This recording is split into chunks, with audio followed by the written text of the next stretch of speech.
Nous sommes en direct avec un des cadres du parti AFDC, un des plus imposants que compte la sphère politique en République démocratique du Congo, cher à Modeste Bahati Lukwebo, mais de plus en plus plaintif quand même ces derniers temps. On va se poser la question avec lui pourquoi. C'est l'AFDC est parmi les pères fondateurs de l'Union sacrée à la naissance, on va dire à la mort de la coalition FCC-Cash, je crois à l'époque. La FDC avait joué un grand rôle pour que l'Union sacrée soit ce qu'elle est aujourd'hui, même si depuis quelques temps, il y a quand même des plaintes de gauche à droite, répartition, soutien, ceci, cela. On va en parler avec M. Cédric Biengele. Bonsoir et bienvenue. Bonsoir, messieurs les journalistes. Au sein de la FDC, vous occupez quel rang, quelle fonction? Cédric Biengele Bongon, il est cadre et communicateur du parti politique AFDC, cher à procès Modeste Bahati Lukwebo, le grand formateur. C'est lui que nous qualifions l'un des pères de l'Union sacrée. Ça, c'est votre louange.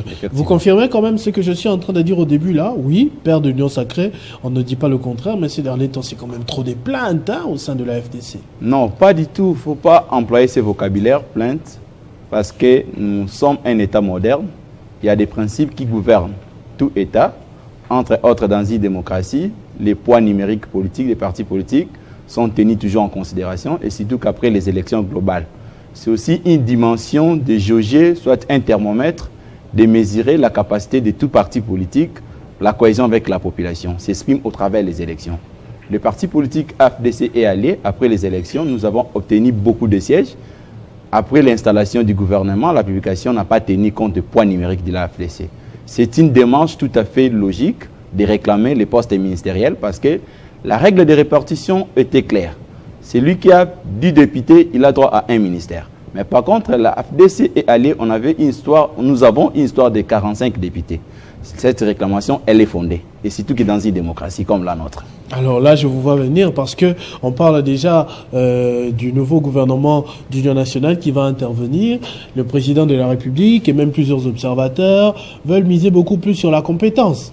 On dit, tu as ton parti politique, ok, tu milites là-bas, ok, tu soutiens le président de la République, pas de problème, mais on veut prendre des techniciens, parfois sortis de nulle part. J'insiste sur le fait que même la première ministre, on l'a connue UDPS seulement quand elle a été nommée première ministre. Avant, on ne l'avait jamais vue s'afficher aux côtés du parti présidentiel. Mais elle fait le travail qu'elle fait. Vous vous opposez à cette logique-là du président de la République de prendre les meilleurs des meilleurs sans prendre en compte le poids politique de qui que ce soit. S'opposer au président de la République, ça résonne trop fort. Nous savions que le président de la République était pris de bon sens. C'est un père, je sais que réellement, comme étant quelqu'un épris de bon sens, il doit rectifier cette erreur matérielle. Parce que les partis politiques AFDC a milité, les poids politiques n'est pas seulement observé au niveau de la présidence de la République. Parce que si aujourd'hui nous parlons du président de la République, comme nous avons cette majorité, s'exprime parce que le président de la République a été élu massivement par 73% des voix des Congolais. Également, nous devons observer au niveau des partis politiques, au niveau même du Parlement. Et le Parlement au niveau des provinces, au niveau de l'Assemblée nationale. Moi, je pense que le président de la République, comme étant un père, un garant des institutions, il doit nécessairement marteler sur cette question. Cette question, parce que vous savez, la règle de la répartition des postes, il y a deux binômes à respecter. Il y a ce qu'on appelle la géopolitique et puis les poids numériques des partis politiques. Nous avions parlé, la mise en place du gouvernement que nous attendons devra nécessairement obéir à la géopolitique, la représentativité nationale, que toutes les provinces soient respectées, soient honorées. Mais aussi les poids numériques des partis politiques. Ça, ce n'est pas un élément à mettre de côté. Le gouvernement soumis n'a pas obéi à ces deux règles, raison pour laquelle cette fois-ci nous insistons. Nous demandons au chef de l'État pour éviter ce qu'on appelle des frustrations au sein de l'Union sacrée. Le président de la République, comme étant un combattant, je sais qu'il ne va pas privilégier les gens qui ne travaillent pas parce qu'il y a certaines personnes qui chuchotent aux oreilles du chef. Les gens souvent qui n'ont pas travaillé pendant les élections. Mais les partis AFDC et allés, nous étions présents pendant les élections, nous avions accompagné les chefs de l'État sur tous les axes. Donc notre demande, c'est tout à fait une démarche logique, cher journaliste. Vous parlez de démarches, certains parlent de chantage. Non, il ne faut pas dire que c'est, faut pas qualifier sous cette rhétorique-là. Ce n'est pas un chantage, on ne peut pas faire le chantage au président de la République. Nous sommes un parti guidé par un professeur d'université. c'est quelqu'un qui a un sens élevé des moralités. Je ne vois pas qu'un parti politique comme l'AFDC, on peut déroger à des règles. Ce que nous réclamons, c'est une logique dans une démocratie. Parce que l'AFDC occupe la deuxième force après l'IDPS, au sein de l'Union sacrée. Raison pour laquelle, si le poids de l'IDPS était honoré, aujourd'hui l'IDPS est représenté au travers la Première ministre, également pour l'AFDC. L'AFDC, quand vous voyez les gouvernements, les ministères que nous avons ne représentent rien par rapport à la terre du parti politique AFDC et alliés. Raison pour laquelle nous demandons, nous exhorçons au chef de l'État de bien rectifier ce genre d'erreurs. Parce que pour sauver même, pour cimenter même la cohésion nationale va aussi au respect des points numériques des partis politiques.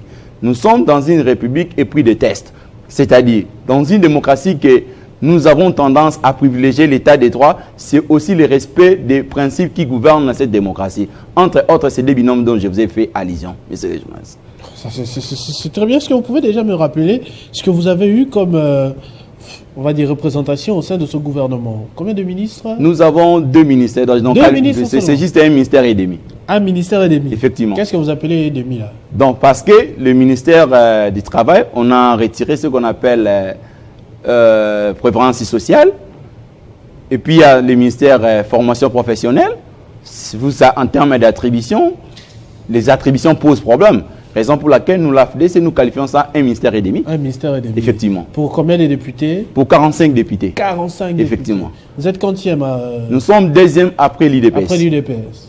Et bien représenté au niveau des communes comme au niveau des assemblées provinciales, partout dans des provinces de la République démocratique du Congo. Il faut quand même faire attention parce que on a vu beaucoup d'accusations contre vous. Il y en a qui disent que voilà, quand je parlais de chantage tout à l'heure, il y en a qui sont allés plus loin, ont sorti des affirmations pires que celles-là même, en disant que Thilo Kouebo ferait même courte échelle aux rebelles qui ont commencé à atteindre le pays à partir de sa province fétiche, le Sud Kivu, là-bas.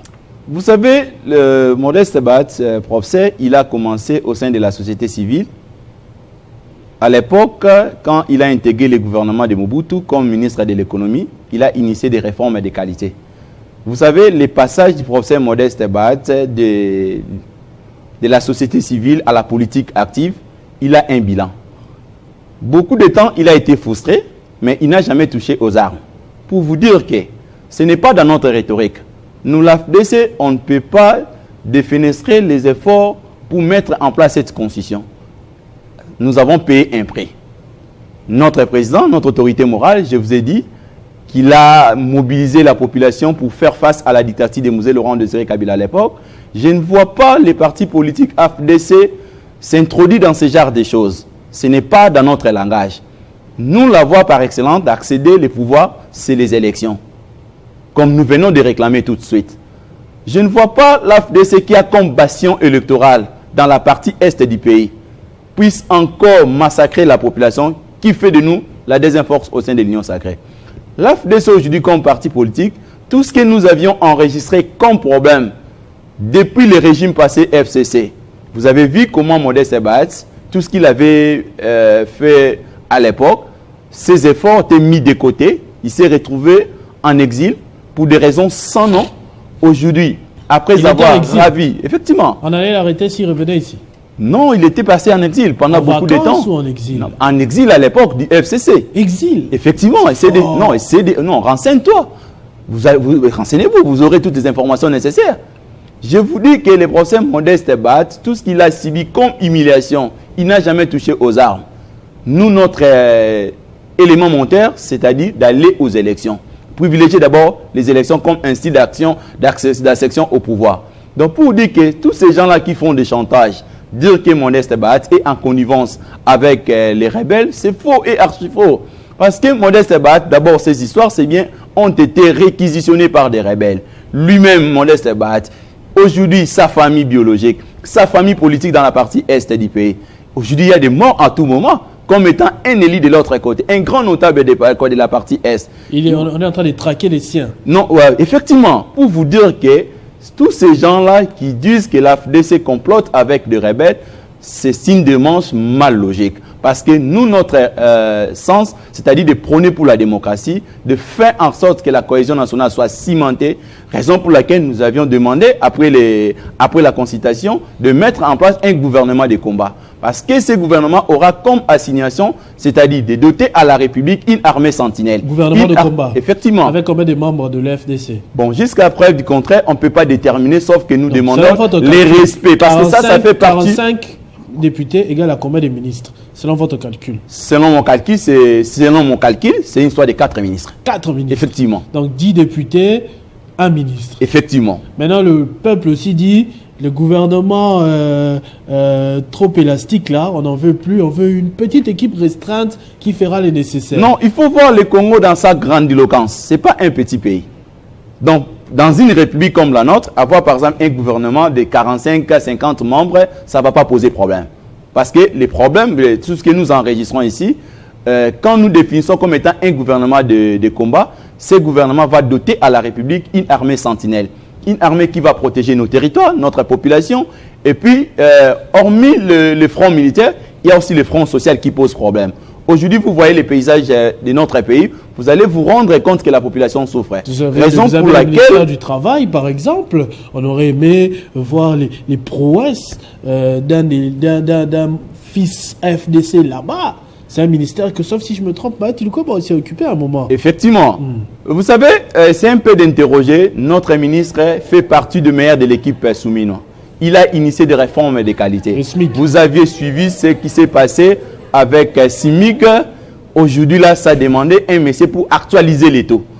Ça demandait à quoi après beaucoup de temps. Pour vous dire que c'est que les gens qui viennent de l'AFDC nous sont bien formés. Parce que nous sommes un parti politique dirigé par un professeur d'université. Je vous dis que notre professeur Modeste Bahat, il nous enseigne sur la gestion de la République. Raison pour laquelle nous l'AFDC, notre souci, c'est-à-dire ce gouvernement d'amener la République à avoir un budget réel.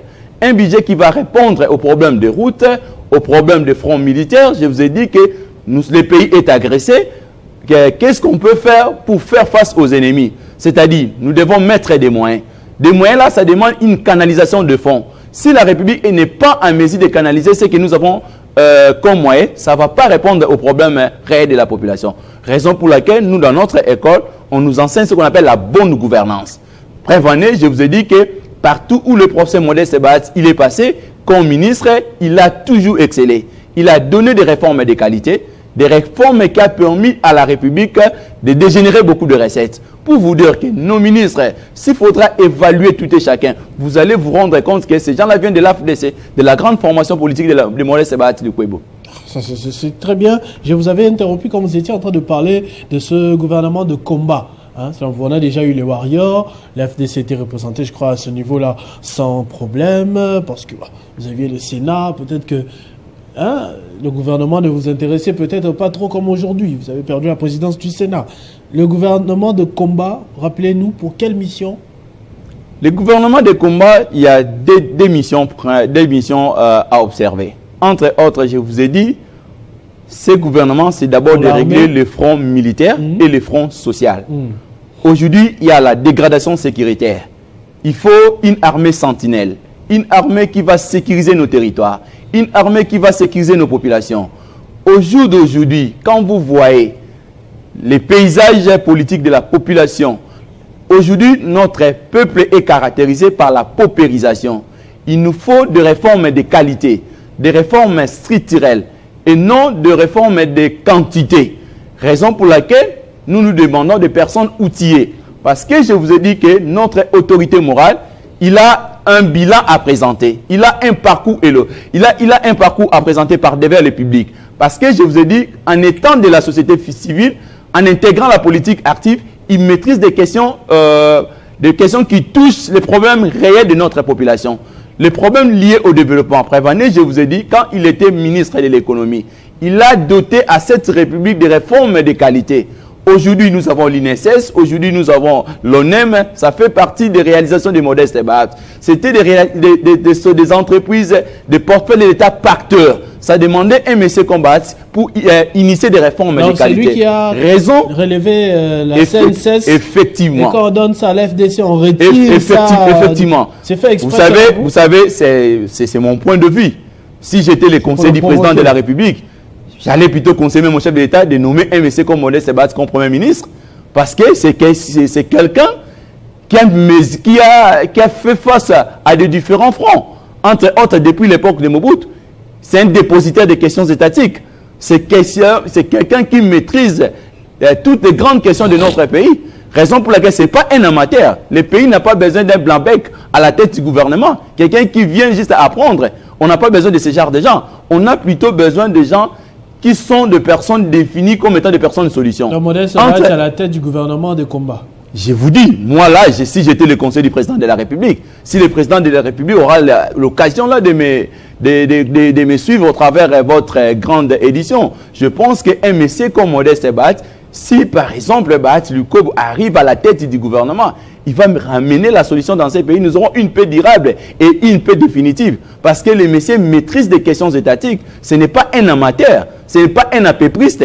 Je vous dis que je connais le profil de la personne. À tout moment, vous sentez, partout où il passe, des points de vue qui mettent pour des réalisations dans notre pays. Vous sentez que quelqu'un qui maîtrise des questions vitaux, des questions qui touchent réellement les vrais problèmes de notre pays. Raison pour laquelle nous plaidons au président de la République de tenir compte de tout ce que nous avons émis ici comme point. Je ne le souhaite pas.